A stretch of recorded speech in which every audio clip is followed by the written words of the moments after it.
Okay,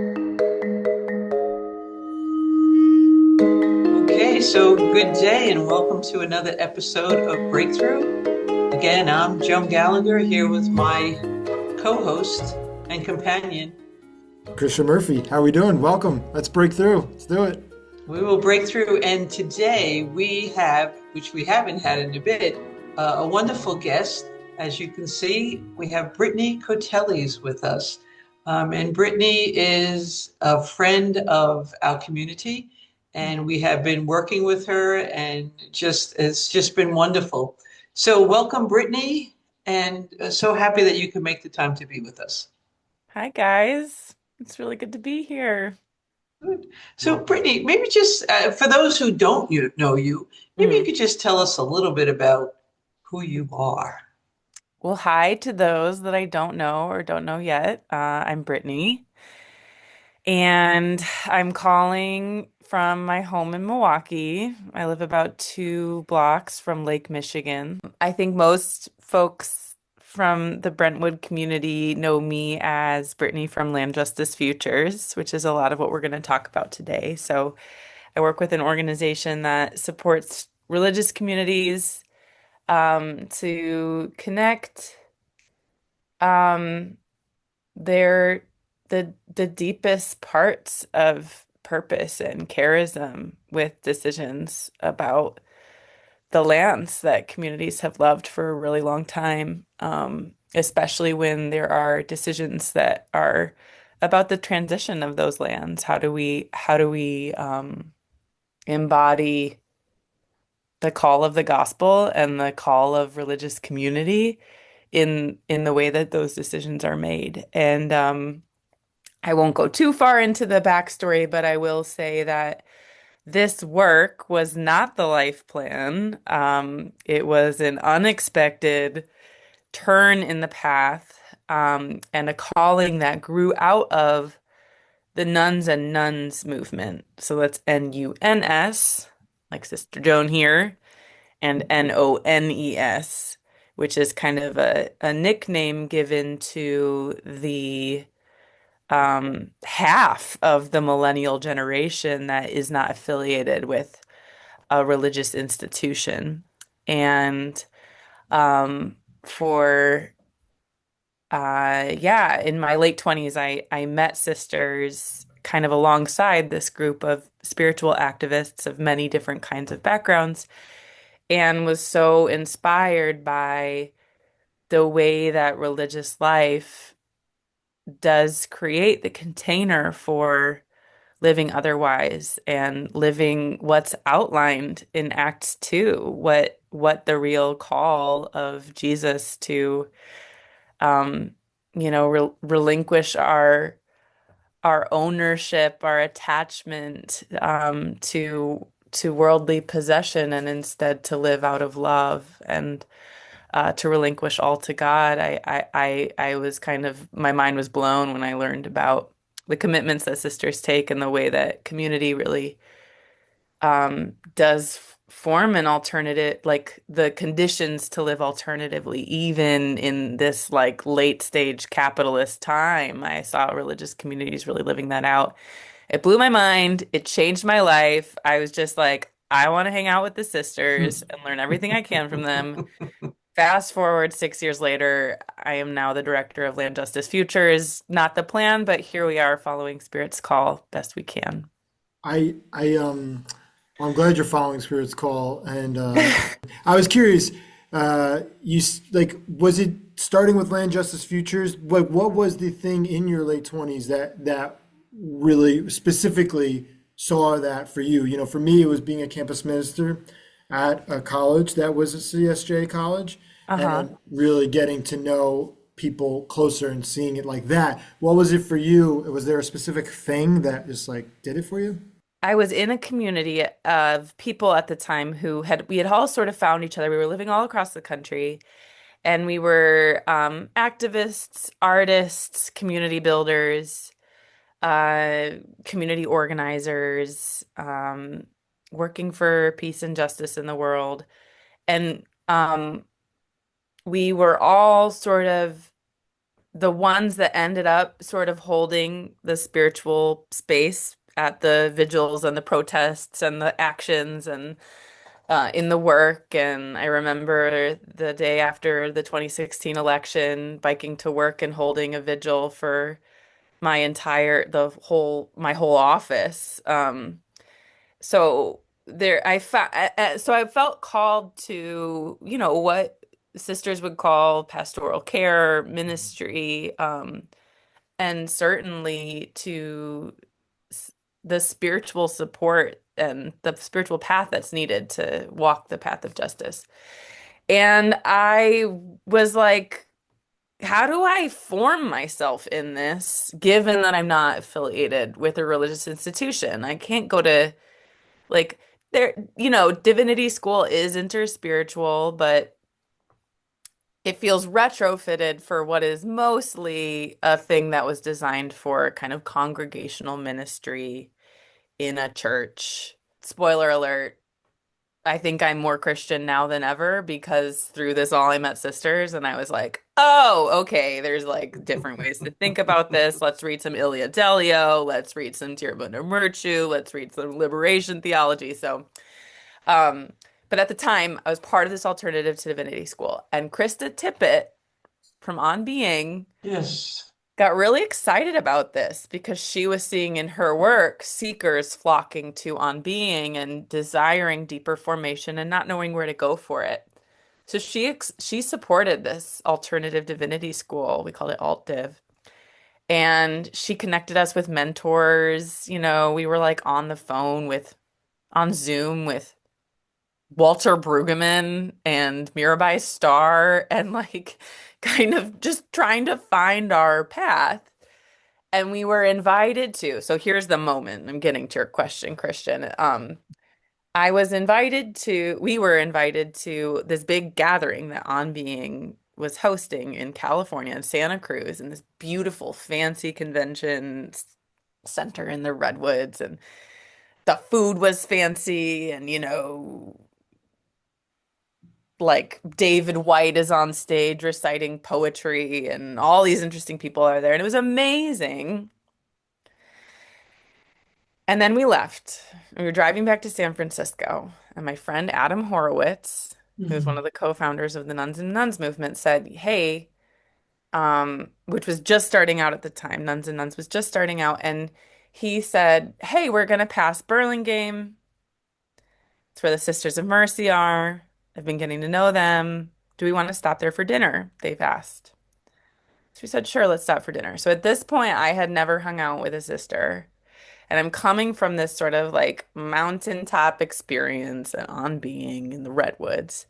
And we stop at Mercy. And I remember we had meatloaf for dinner in the dining room of the convent. And Sister Judy Carl was there, and Sister Judy Cannon. Two other sisters were there. Let's see. And I just remember thinking, not even thinking, just feeling like, oh, this is real. Like, this is real. There's no like lights, camera, action, sort of on being level production. I mean, it was amazing. I love on being, don't get me wrong, but like, that is the level of production that we have to go through in order to kind of create the threads or the wisps or the pieces of community that so many of us are hungering for. And this was like no frills. And I just could feel in the room like these are women who have carved out a life together and are so joyful and wise. And there's yeah, I'll tell you this, like it's hard for me to summon words for it, but I emailed Adam after that and I said, listen, whatever this nuns and nuns thing is, like I want in. And fast forward, I think 8 months later, I helped write the first grant to like become an actual organization, quit my job and went full time with the nuns. That was in 2019, and I've been here ever since. That's awesome. Oh my gosh. Thank you for sharing that. That's really, it's exciting. That's the Ooh. kind of stuff that we need. I mean, I'm speaking as a millennial myself, like that's what we need more millennials to be hearing. That's it. That the meatloaf. That's it. I don't even eat meatloaf, but dang, I'll tell you, that makes me hungry. That was awesome. Hmm. Well, as someone who is not a millennial, I just want to say, I'll just let you two talk and listen because this is fascinating and inspiring, Aw. But I mean, I listen to you and how, how you are just so listening to the promptings of the Spirit, Mhm. and that movement, with Adam, that you should just happen to be invited to this table with the Mercy Sisters and seeing their works to justice in a joyful manner. And I Mhm. think as women religious, as people um, of the earth, that we should experience joy. We should be joyful, and a deep-seated joy, Yeah. and we get that from the work we do, no matter the challenge, and no matter the cost, because we know it's the right thing to do. It just seems that, I love that line in The Alchemist, when the universe wants something, it conspires to make it happen. Yeah. So this is it. I mean, I think the universe wanted this to happen. Mm. God, indwelling spirit, Yeah. wanted to do this. And so through that experience, and being with the nuns and nuns, now here comes the outpouring of the love, right? With this land justice project first, and now we know it as Land Justice Futures. So Yeah. maybe could you just tell us a little bit about the work that you do, or Yeah. should I say, really more of a ministry, because you are serving Mm. so many religious congregations and Mhm. so many people. It's just So Land Justice Futures, we, yeah, it had a kind of a long and beautiful organic unfolding and discernment that was kind of incubated inside of Nuns and Nuns. And that was because on one hand, we were like studying this alternative way of living and this alternative form of living from sisters and religious communities, and like what does it look like to live otherwise, and how does that connect to the modern issues of our time? So I remember like 200 nuns and nuns signed up for this online course about climate justice. This was 2020 during the pandemic. We were all on Zoom, and it was kind of like, how does climate and racism and capitalism, like how do all these things connect to extract from the land and people, and what are those, how are those systems put in place? We're learning about all of this and the connection to climate justice and healing land and healing people, and literally at the same time the communities that nuns and nuns had been congregating in and organizing these encounters between nuns and nuns, the literal places were being sold.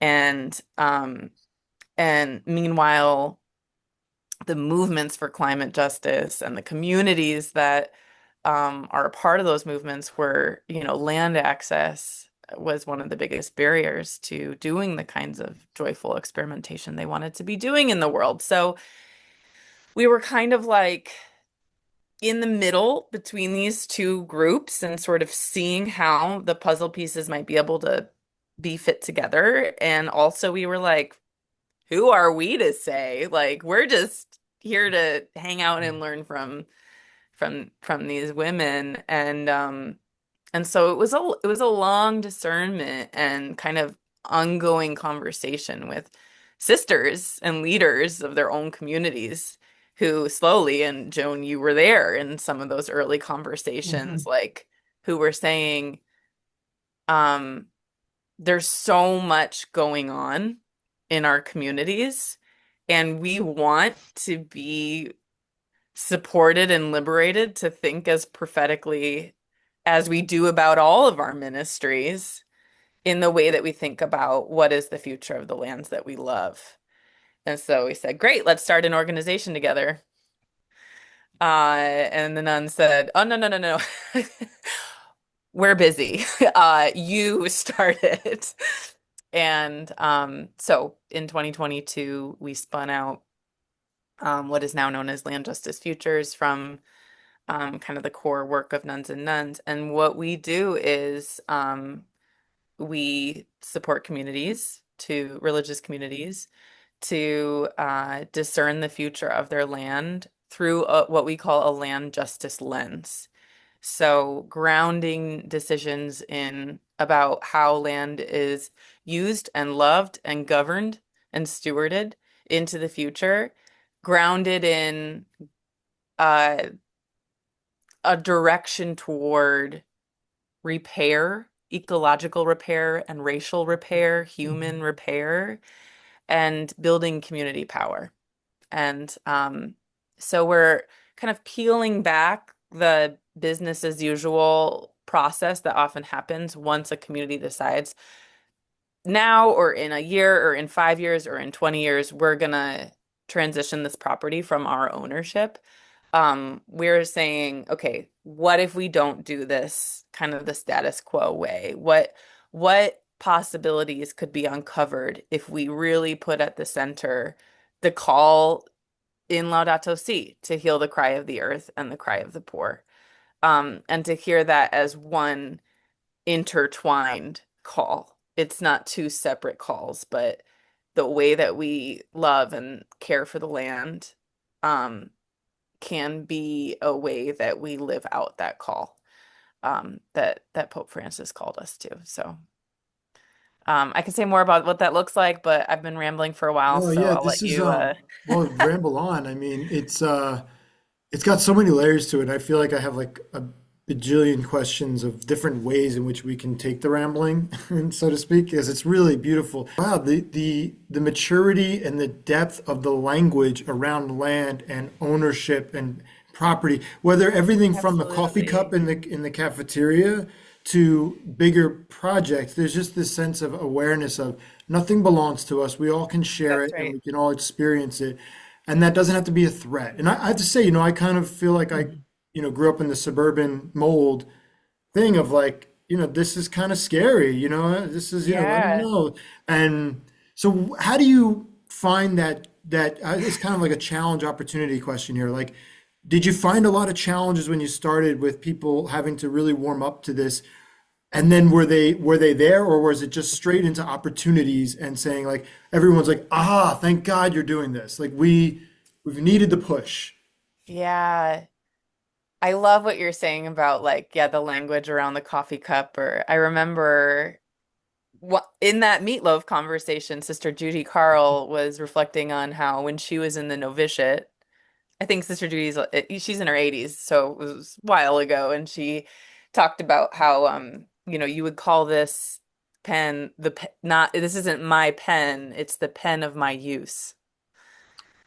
And just like that relinquishment of ownership is inherent in the commitments, the vows that sisters take, and in the call of monastic life. I don't mean monastic as in necessarily cloistered, but Sure. of, religious communities. And that is the antithesis of how the private property system works. But we live in a world that has been formed by a different logic of thinking that Mhm. also came from the Catholic Church, and that's the doctrine of discovery.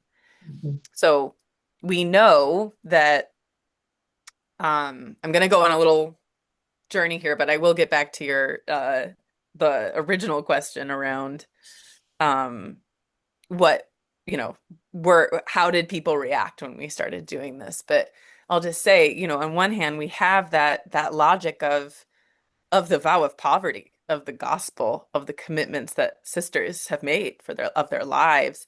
And also, there are ways that Christian teachings got mutated throughout time. And one of those, and one of the biggest legacies, is the doctrine of discovery.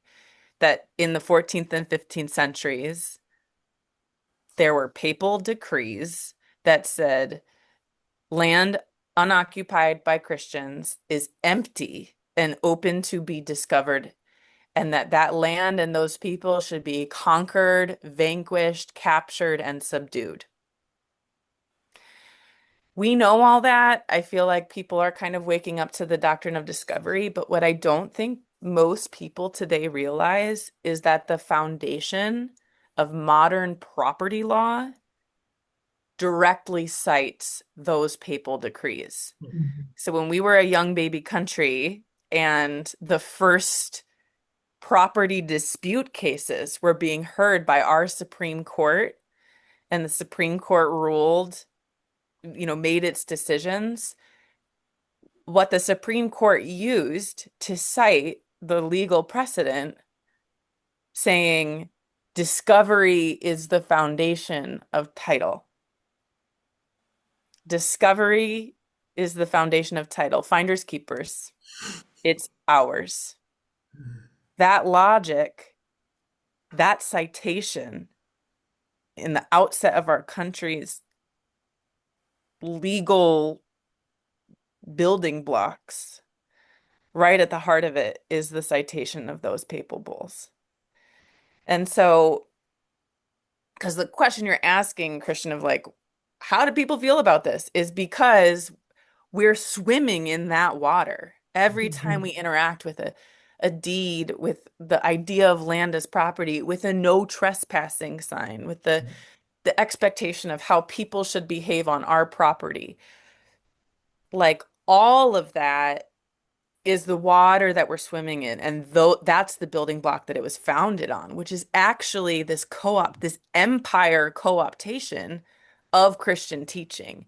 And on the other hand, you have what religious life is trying to do, what the gospel is trying to do, what Jesus was teaching, which was the relinquishment of that. And so what I want to say is, I think that, we never had to go like the sisters who came first, they came to us, right? We weren't twisting any arms. Um, and and that number at first was small and it's grown over time. And I think that's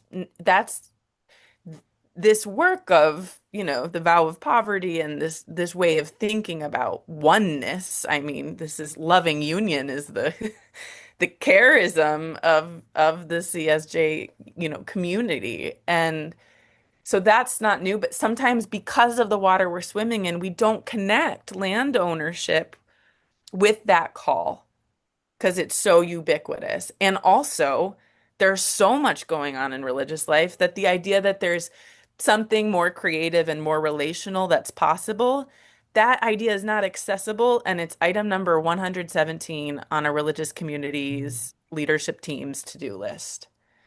And so at first, it was kind of a fringe thing that a few communities who, had time to go deeper and did. And now moving forward, that number has grown. I mean, we're doing deep accompaniment work with 19 communities and people, sisters from over 150 communities have come to some of our educational offerings. But it's like any movement, it starts small and as it grows, there's more and more to point to. How you brought in the vow of poverty, Mm, and to think, what does that vow mean today? So, and many people know that sisters in all communities will take three vows.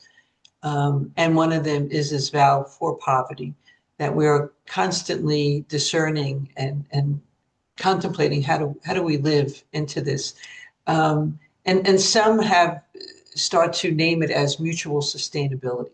hmm And I like to take it a little bit further and saying, how is that leading towards a generativity so that all hmm life flourishes? And even at the start, where you're talking, that passage from Acts, they gathered as one and they held Yeah. all in common. Yep. We know the abundance, that God, the divine holy mystery, um, has set before us, Yeah. and there's no reason why everyone does not get their share.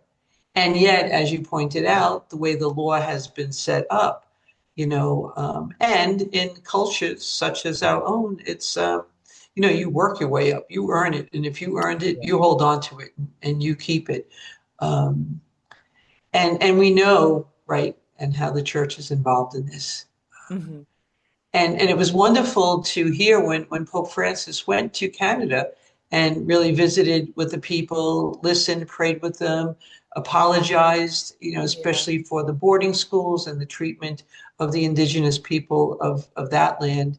I recently learned that we had more of those indigenous boarding schools in the United States than we did in Canada, Hmm. you know. And Oh, yeah. while the Vatican came out and rescinded, I'm sorry, uh, Repudiated. repudiated, that's the R word I want, repudiated the doctrine of discovery, it hasn't been rescinded Yeah. because when it is rescinded, because that's part of the work these days, when it is rescinded, it means our whole legal structure shifts. Yeah. And in the meantime, I think the work of Land Justice Futures, the relationships you have with these communities, not only changing minds, but Yeah. hearts. And Yeah. how do we create that space and time? Because it's so important. Yeah. Today as religious, we're saying, what is ours to do today? Very much like you're doing is to Mm. be those contemplatives, to give it the time and space to say, all right, what is missing, and where does it need to go? What is Yeah. missing, or what is here at the core? Well, What is exactly. right here at the core that That's right. isn't making its way out What are into the we world? missing? Yeah. Because it Like Yeah. is it what are is we not before us. seeing?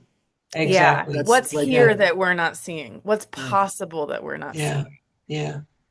And I That's think Um, such a all those, the yeah. humility of it all is what I mean, at the core, I'm always about accessibility with anything that we work on or do. And even with this conversation, my thing of like to viewers that are maybe sitting going, oh, this is beautiful. What is this like? How do I access this? Well, one, you get involved. You go to Land Justice Futures and website and you check it out and you get involved. But two, like the humility that we are all called to live with in our own day-to-day life. I think that's what's so cool about the way that you're presenting this, Brittany, is like you're talking about individual moments and then you're also going to history and then bringing them back to the yeah. table. And that's, I think, what we're missing right now in a lot of conversations. We're either just history, this is the way it was, this is Yes. the way it was, or we're Yes. just relational and it's just this is Yes. this. You got to blend it Listen, all together. And yeah, it's incarnate work, yeah, right? This is Yeah. this Yeah. is both. Wow. Repair is spiritual and it's material, just like the incarnation. And I think one thing that in our sort of zeal for justice, we have moved a bit too fast in some of these movements for repair. hmm, And what I think that looks like is it's only about the past. It's like repair is understood as this kind of transactional logic of like, your people did bad things to our people, and therefore there needs to like healing needs to happen. And that is true. It's sure, part of it, right? It is history. It is reckoning. It is things that we weren't taught. And if the work in the world is healing, we need to know that story of boarding schools. And that's complicated because I know sisters who are in their 90s and they ministered in boarding schools and they loved those kids and they were also part of a whole systemic working Yeah. of cultural genocide. Both of those things are true. And if multiple we truths. only do the sort Mhm. of like top level reckoning, we don't get to the deeper transformation that's possible because repair is also about the future that we're building. It's about what we're creating. It's about saying, like, this land that was stolen, this land where the eviction and erasure of a people happen can be the site of healing. It can be the place where kelp is regenerating the waters of a polluted bay that's reached its ecological limits because of overdevelopment. It's a place where relationships can unfold. And I don't know what this looks like at scale. What happens if the doctrine of discovery is reputed? What happens if we pull the rug out from under all of private property law? Well, what happens when you stop fishing or being a taxpayer and follow Jesus? We don't know. We don't know. But what I do know is this is the kind of movement of God. I know that the planet can't handle the way that we are interacting with land now. I know that repair is the transformative work that we're called to. And maybe that's all I'm supposed to know.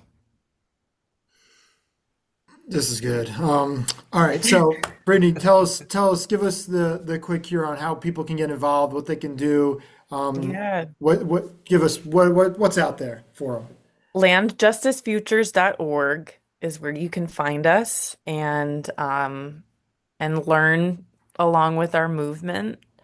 We have a learning platform that has a lot of tools and resources and recordings of webinars that dive into if you're like, okay, but what does land justice look like? Like, okay, I know the Shinnecock kelp farmers, but guess what? There's like all other kinds of case studies, and we are doing the work of researching that and pulling out the conversation so that we can all start to imagine together what are news stories on sacred lands and what do they look like. So check out our website and our learning platform.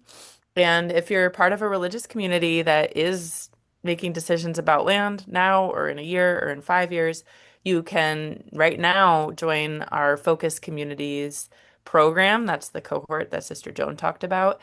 And we do deep accompaniment with the leaders in your, whatever kind of team of leaders you want to put together, lay, elected, whatever. But also with your whole community, we come on site, and it's just a really rich accompaniment program, and you become part of this national community that CSJ Brentwood is a part of.